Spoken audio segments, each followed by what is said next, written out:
The Nexus Prime medical complex existed in the sort of sterile perfection that only came from having too much money and too little imagination. Floating serenely in the L4 Lagrange point of the Xerion system, it represented the pinnacle of galactic healthcare. Assuming your definition of pinnacle included charging immortal beings premium rates for treatments they didn't technically need, the facility's marketing materials boasted a 99.97% success rate, though they conveniently omitted that their patient demographic consisted primarily of crystalline entities whose idea of a medical emergency was a slightly cloudy complexion. Dr. Keth'moran had spent the better part of 3 decades climbing the medical hierarchy, which was no small feat when you possessed 8 tentacles and a pathological need for professional validation. As head of the experimental medicine division, he occupied a position that other species found simultaneously prestigious and terrifying. His office overlooked the main treatment bays, where teams of specialists performed procedures on beings whose biology defied several fundamental laws of physics. The medical caste system at Nexus Prime was as rigid as crystallized xenon and twice as fragile. Energy-based life forms occupied the top tier, their incorporeal nature lending them an air of enlightened superiority. Below them came the silicon-based entities, then the various gas-cloud civilizations, and finally the more conventional biological species at the very bottom, in a category that existed purely for academic completeness, with a theoretical carbon-based primitives, species so backwards they still required physical matter to maintain consciousness. Dr. Lyx'andra embodied everything the medical establishment valued. She was a photonic being of pure energy, her consciousness manifesting as cascading waves of luminescence that shifted color based on her emotional state. Currently, she was discussing the morning's caseload with Dr. Keth'moran, her form cycling through pleased blues and satisfied greens as she reviewed their success statistics. The ethereal collective's ambassador responds well to the consciousness expansion therapy, she reported, her voice carrying the musical quality of harmonized frequencies.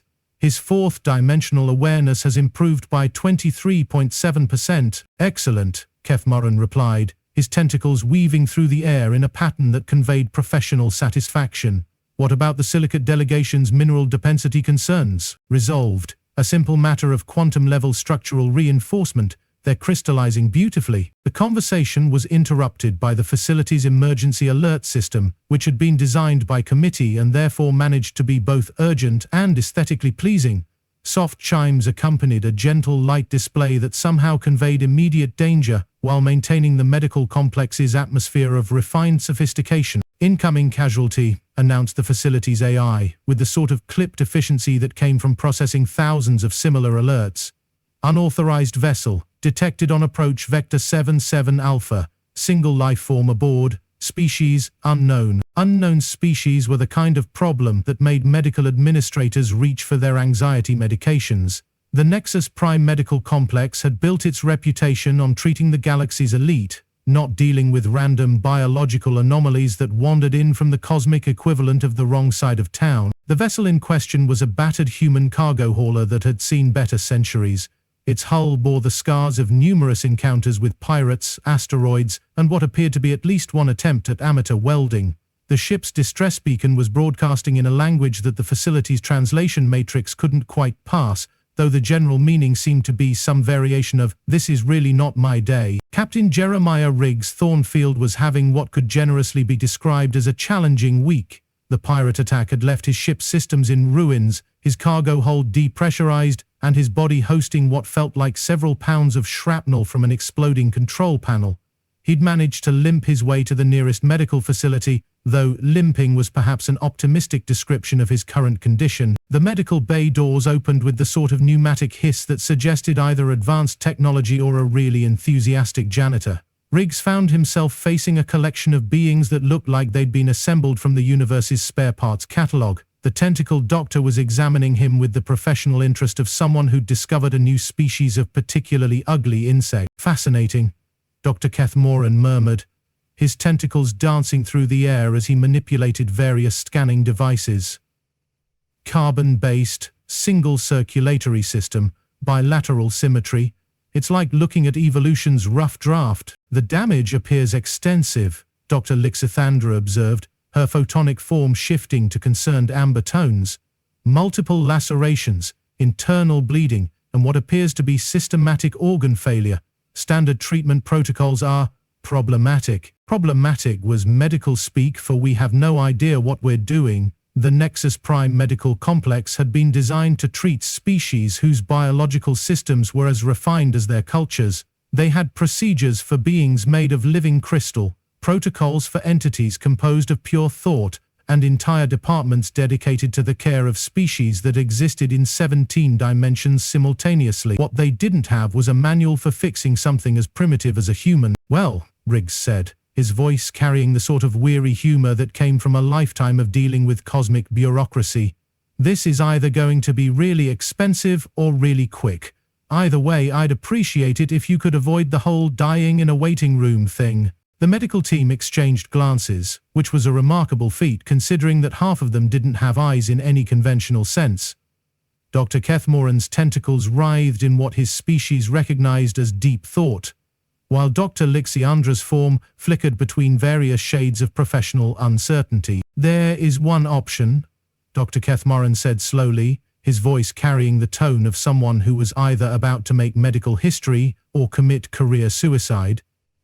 The nanofluid replacement therapy. It's experimental, untested, and technically forbidden for use on unknown species. Sounds perfect, Riggs replied with the sort of casual acceptance that came from a career spent hauling cargo through hostile space. What's the worst that could happen? The question hung in the air like an accusation. In the medical profession, asking, "What's the worst that could happen?" was roughly equivalent to standing in a lightning storm while holding a metal rod and shouting challenges at the sky. It was the sort of question that made seasoned professionals reconsider their career choices. Dr. Lyx'andra's form shifted to an alarmed red. The procedure involves replacing your entire circulatory system with adaptive nanotechnology. The success rate for experimental applications is theoretical. So, you're saying there's a chance? Riggs asked, then immediately began coughing up blood which somewhat undercut his attempt at humor. The decision was made with the sort of quick efficiency that came from having no good alternatives.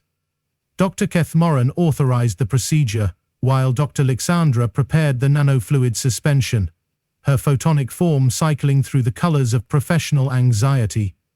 The nanobots themselves were marvels of engineering, microscopic machines designed to replicate and enhance biological functions while maintaining perfect systemic harmony. The theory was elegant in its simplicity.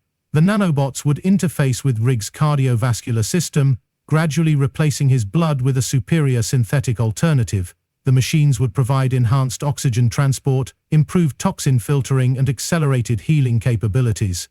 It was medical technology at its finest, assuming the patient's biology didn't reject the enhancement and cause catastrophic system failure. What happened next would later be described in medical journals as unprecedented, impossible, and the day carbon-based biology told the universe to hold its beer and watch this. The nanobots entered Riggs's bloodstream with clinical precision, immediately beginning their programmed functions. They bonded with his red blood cells, enhanced his white blood cells, and began optimizing his circulatory system with mechanical efficiency. The initial readings were encouraging, heart rate stabilizing, blood pressure normalizing, and tissue regeneration proceeding at projected rates. Then Riggs' immune system decided to get involved. Rather than rejecting the nanobots, his body began treating them like particularly interesting house guests. His immune cells didn't attack the machines, they began collaborating with them. The nanobots, designed to follow precise protocols, suddenly found themselves learning from biological systems that operated on the principle of if it works, don't question it. The medical team watched in fascination as their readings began showing impossible results. The nanobots weren't just replacing Riggs's blood, they were improving it. Oxygen carrying capacity increased by 300%. Toxin filtering efficiency jumped to levels that would make industrial processors jealous. And the healing rates? The healing rates were entering the realm of science fiction. "This is impossible," Dr. Lyx'andra whispered, her form flickering between disbelief and scientific ecstasy. "The nanobots are exhibiting adaptive behavior patterns we never programmed. They're learning from his biological systems and improving our design." Riggs, meanwhile, was experiencing the sort of euphoria that came from having every cell in his body suddenly decide to work at peak efficiency. The shrapnel wounds began closing with visible speed, his internal bleeding stopped, and years of accumulated damage from a lifetime of hazardous work began reversing itself. "Hey," he said, sitting up on the medical table, with the sort of casual ease that should have been impossible for someone who'd been dying minutes earlier. "This is actually pretty nice. Do you guys take insurance?" The question revealed a fundamental misunderstanding of the situation. Riggs wasn't just a patient anymore. He was a walking advertisement for the marriage of human biology and alien technology. The nanobots in his system had achieved something that decades of research had failed to accomplish. They'd become genuinely alive. Dr. Keth'moran's tentacles were performing what could only be described as a dance of professional euphoria. "The nanobots are replicating," he reported, his voice carrying the sort of excitement usually reserved for lottery winners and new parents. "But they're not just copying themselves. They're improving with each generation. His biology is teaching them to innovate." The implications were staggering. The medical establishment had spent centuries perfecting nanotechnology, creating machines that could perform specific functions with flawless precision. What they'd never achieved was adaptability, the ability to learn, grow, and improve beyond their original programming. Riggs's primitive human biology had accomplished in minutes what their finest engineers had failed to achieve in decades. "This is fascinating from a research perspective," Dr. Lyx'andra observed, her photonic form now cycling through colors that didn't exist in most species' visible spectrum. "But what are the practical implications? He's no longer technically human, but he's not entirely artificial either." "I feel human," Riggs said, testing his enhanced reflexes by catching a medical instrument that Dr. Keth'moran had accidentally dropped. The catch was so fast it appeared to happen before the instrument had finished falling. "Just better. Like someone finally read the manual and figured out how all the parts were supposed to work together." The medical team began running comprehensive scans, each test revealing new impossibilities. Riggs' bone density had increased by 40%. His neural processing speed had improved to the point where he could perform complex calculations in his head. His muscle efficiency had reached levels that violated several laws of thermodynamics, but the most remarkable change was in his healing factor. A deliberate test cut on his arm sealed itself in seconds, leaving no trace of injury. The nanobots had learned to work with his body's natural healing processes, accelerating them to speeds that made regeneration look like a casual biological function. "We need to contact the medical council," Dr. Keth'moran said, his professional excitement warring with growing concern. "This level of enhancement, it's going to change everything we know about biological augmentation." "Or," Riggs suggested, examining his enhanced hand with the sort of practical interest that came from a lifetime of fixing broken things, "you could just bill me for the procedure and let me get back to work. I've got a delivery schedule to keep." The casual response was perhaps the most unsettling aspect of the entire situation. Here was a being who had been fundamentally transformed by the most advanced medical technology in the galaxy, and his primary concern was maintaining his shipping routes. It was either the most human response possible, or a sign that the nanobots had somehow enhanced his ability to completely miss the point. Word of the procedure spread through the medical complex with the speed of bad news in a small town. Within hours, representatives from 17 different species had arrived to study the enhanced human. They poked, prodded, and scanned him with every conceivable type of medical equipment, all while Riggs sat patiently and asked if anyone had seen his cargo manifest. The ethereal collective sent their finest consciousness researchers, who spent 3 hours trying to map Riggs' enhanced neural patterns before declaring the results theoretically impossible but empirically undeniable.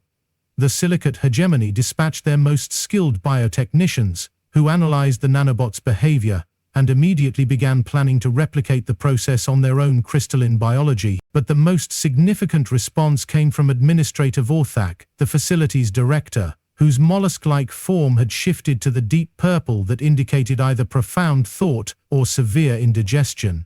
He examined the medical readings with the sort of methodical attention that came from 40 years of bureaucratic survival. "Dr. Keth'moran," he said, his voice carrying the weight of administrative authority, "are you telling me that this primitive species has not only survived our most experimental procedure, but has somehow improved upon our technology?" "That's a fairly accurate assessment," Dr. Keth'moran replied, his tentacles weaving nervous patterns in the air. "The nanobots have achieved a level of adaptive intelligence that exceeds our finest artificial systems. They're learning, evolving, and improving with each biological process they encounter." "And the patient's attitude toward this transformation?" "Asked if we could expedite the discharge paperwork," something about a delivery deadline. Administrator Vorthak's form shifted to a color that most species recognized as barely controlled panic. The Nexus Prime Medical Complex had built its reputation on treating the galaxy's elite with procedures that were as predictable as they were expensive. The idea that a primitive carbon-based lifeform could casually undergo their most advanced treatment and then ask about paperwork was the sort of paradigm shift that made administrators consider early retirement. The situation became even more complex when Rig began demonstrating abilities that had nothing to do with medical enhancement. He diagnosed a malfunction in the facility's environmental systems by listening to the air circulation. He repaired a broken medical scanner by staring at it with mild disapproval. And he somehow optimized the complex's entire power grid by making a few casual suggestions to the engineering staff. It's like he's become a universal troubleshooter, Dr. Lyx'andra observed, her photonic form flickering with academic fascination. The nanobots haven't just enhanced his biology, they've given him an intuitive understanding of how systems work. All systems. That's impossible, Administrator Vorthak said, though his tone suggested he was beginning to accept that impossible was becoming a rather flexible concept. Technology and biology are fundamentally different. There's no way a single enhancement could provide universal system interface capabilities. Tell that to him, Dr. Keth'moran replied, gesturing toward Riggs, who was currently helping the engineering staff redesign their fusion reactor configuration. He's been making improvements to our systems for the past hour. Our power efficiency has increased by 15%. The implications were staggering. The medical establishment had spent centuries developing specialized knowledge, creating experts who understood specific aspects of biological or technological systems. Riggs had somehow achieved universal competence, the ability to understand and improve any system he encountered, regardless of its origin or complexity. The final revelation came when Dr. Lyx'andra attempted to analyze the nanobot's current configuration. What she found defied every principle of technological development she'd ever learned. The nanobots were no longer following their original programming. They were writing their own code, creating new functions, and sharing improvements across the entire network. They're not just adaptive, she reported, her form cycling through colors that indicated scientific euphoria mixed with existential terror. They're genuinely creative. They're solving problems we didn't know existed and improving functions we thought were already perfect. So what you're saying, Administrator Vorthak said slowly, is that our patient has become a living example of technological evolution, that his biology has somehow taught our machines to transcend their original limitations? That's exactly what I'm saying, Dr. Lyx'andra replied, and the most terrifying part is that he treats it like a minor convenience. He's revolutionized our understanding of biotech integration, and he's asking about lunch. The medical complex found itself facing a crisis that no amount of advanced training had prepared them for. They had created something unprecedented, something that challenged every assumption about the relationship between biology and technology, and the being responsible for this breakthrough was primarily concerned with getting his cargo delivered on time. Riggs, meanwhile, was discovering that his enhanced abilities extended far beyond healing and system optimization. He could process information at impossible speeds, interface with technology through touch alone, and apparently convince any mechanical system to work better simply by asking nicely.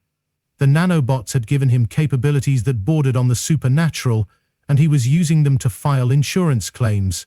I appreciate what you've done, Riggs said as he prepared to leave the medical complex, but I really need to get back to work. The nanobots fixed my ship while I was here, optimized the engines, and apparently upgraded the navigation system. I should be able to make my delivery deadline after all. Dr. Keth'moran watched him prepare to leave with the sort of fascination usually reserved for natural disasters and cosmic anomalies. You do understand that you've become something unprecedented, that you're probably the most advanced being in the galaxy. I understand that I feel great, my ship works better than ever, and I've got a reputation to maintain, Riggs replied. The nanobots are handy, but they're just tools. And I've been using tools to fix problems my whole life. The casual dismissal of his transformation was perhaps the most human thing about Riggs.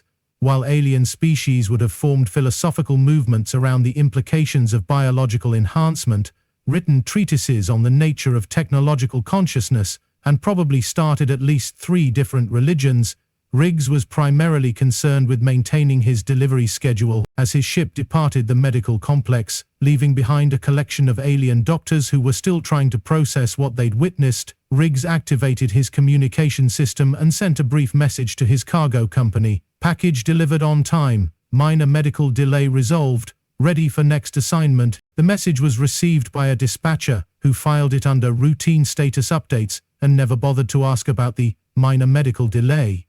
It was a response that would have been completely incomprehensible to the medical staff at Nexus Prime, who were still analyzing the implications of their breakthrough. Dr. Keth'moran spent the next several hours writing reports that would revolutionize galactic medicine, establish new protocols for human tech integration, and probably earn him the most prestigious awards in his field.